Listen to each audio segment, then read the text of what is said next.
মাননীয় স্পিকার, এরপরে আমি বলতে চাই, মাননীয়, আমি সিলেটের মানুষ। আমার সিলেটে আমি যখন বক্তব্য রাখতেছি লক্ষ লক্ষ মানুষ পানিবন্দী। আমি আপনার আসসালামু আলাইকুম। আরেকটি নতুন একটি ভিডিও নিয়ে চলে আসলাম আপনাদের মাঝে। ব্যারিস্টার সুমন এমপি সংসদে প্রধানমন্ত্রী শেখ হাসিনাকে, এমনকি সংসদের মাননীয় স্পিকার তাকে দেখেন কি কথা বলছে, জটিল একটা কথা বলছে ব্যারিস্টার সুমন এমপি। আজ পর্যন্ত কোনো এমপি এই সংসদে এভাবে কখনো কোনো কথা বলতে পারে নাই। ব্যারিস্টার সুমন এমপি সেই কথাটাই বলছে মাননীয় স্পিকারকে। যে কি কথা বলছে সেটাও অবশ্যই আপনাদের জানাবো। যে সিলেট এখন বর্তমান যে বন্যা হচ্ছে, এই বন্যা অনেক আগে বন্যা হয় নাই, কিন্তু এখন কে জন্য বন্যা হয় সেই জিনিসটা ব্যারিস্টার সুমন এমপি সংসদে উনি প্রকাশ করছে।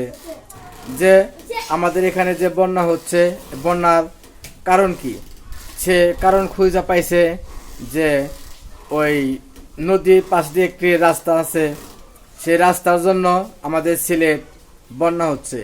এমনকি রাস্তার পরে যে শহরটা আছে সেই শহরে কোনো বন্যা হচ্ছে না। উনি বলছে এটাই যে এক শহর বাঁচাইয়া আরেকটি শহর আপনারা ধ্বংস করছেন, এটা কখনো হতে পারে না।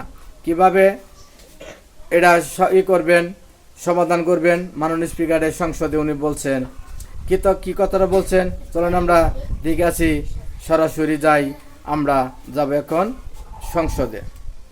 মাননীয় স্পিকার, এরপরে আমি বলতে চাই, মাননীয়, আমি সিলেটের মানুষ। আমার সিলেটে আমি যখন বক্তব্য রাখতেছি লক্ষ লক্ষ মানুষ পানিবন্দী। আমি আপনার মাধ্যমে মাননীয় প্রধানমন্ত্রীর কাছে দাবি রাখতে চাই, একটা হাইড্রোলজিক্যাল একটা রিসার্চ করেন।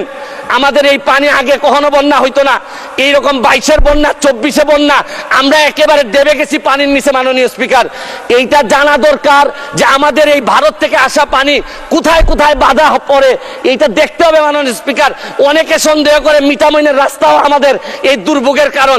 যদি হয় এইটারও মডিফাই করতে হবে, কারণ একটা জেলারে আপনি সৌন্দর্য দিয়ে আরেকটা জেলা ডুবাই দিতে পারেন না। মাননীয় স্পিকার, আমি হাইড্রোলজিক্যাল স্টাডি এবং এই স্টাডির ফলাফল আমাদের সামনে নিয়ে আসার জন্য দাবি জানাচ্ছি। মাননীয় স্পিকার, মাননীয় স্পিকার, একজন সংসদ সদস্য আমার ব্যাপারে অভিযোগ তুলছেন যে আমি যে বরাদ্দ পাই এইটা ফেসবুকে দিয়ে দিছি।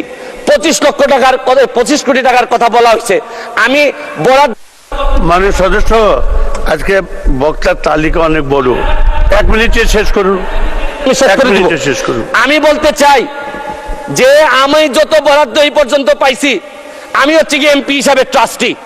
এই টাকা জনগণের জানার অধিকার আছে। আমি ফেসবুকে দিয়েছি, হয়তো প্রকল্পের জায়গায় টাকা বলছি, কিন্তু টাকার মধ্যে কোনো ব্যবধান ছিল না।